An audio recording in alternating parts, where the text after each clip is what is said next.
I've been in IT and cybersecurity for over 30 years before it was even called cybersecurity. I started off in a law firm down on Madison Avenue in Manhattan.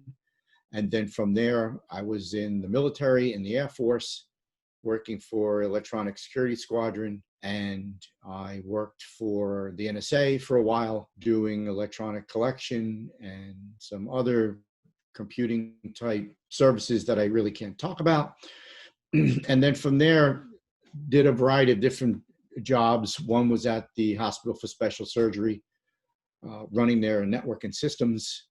Put my first firewall in way back when a 56K internet link was the best you could get. And then from there, worked on Wall Street for a number of years, doing major relocations and e-commerce. So National Discount Brokers was one of the more popular companies that I worked for, putting up their first online discount brokerage website. So a lot of e-commerce back during the dot-com times. And then from there, I worked for Goldman Sachs. I worked in their firewall and intrusion detection areas. I was in the investment banking division. And then from there, I started my own company, and Touchstone I started 2 years ago. This is my third company, all focused on cybersecurity.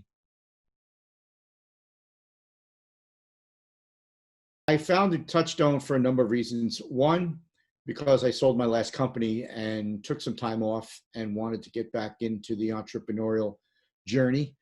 Two, I found that a lot of companies in America, most small to medium companies particularly, which represent over 95% of companies in America, were simply not prepared and equipped to do the types of cybersecurity hygiene that they needed to be safe. And the businesses that are exploiting these small to medium businesses are thriving.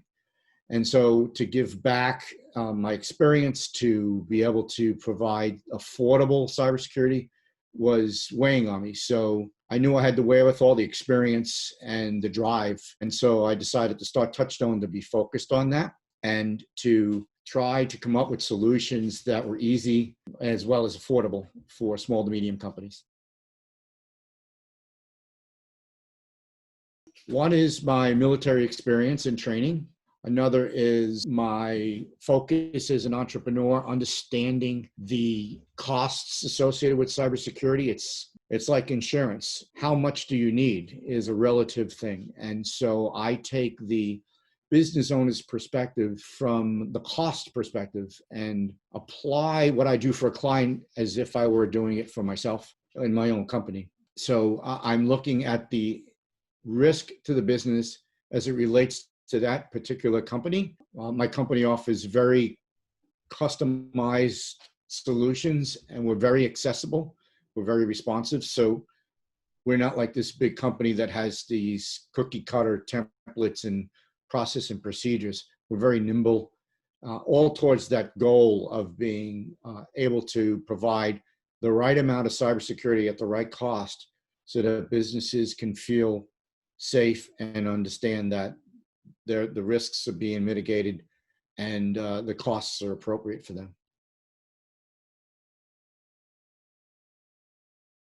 One of the last projects we just finished was taking a large amount of servers out of a co-location facility that was private and migrating them into a private AWS cloud and doing it in a safe and secure way with minimal downtime. There were two systems associated with these servers at this co-location facility, and they both were 24/7 operations. One of the two was focused on the internet, so it was an e-commerce site, and the other was an internal, basically the main application for the company. And they needed to have security because this particular company is a large and high value target for many, cyber attacks, both from organizations as well as rogue countries. So we had to make sure that everything was done in the right manner to protect the security of the environment as well. And we were able to do this and cut this live environment over with under 4 hours of downtime. We could have done it with minimal to no downtime, but the company and the processes that we wanted to go through to make sure that the environment was ideal required that we bring the system down for those few hours to do the extensive testing that we wanted to do.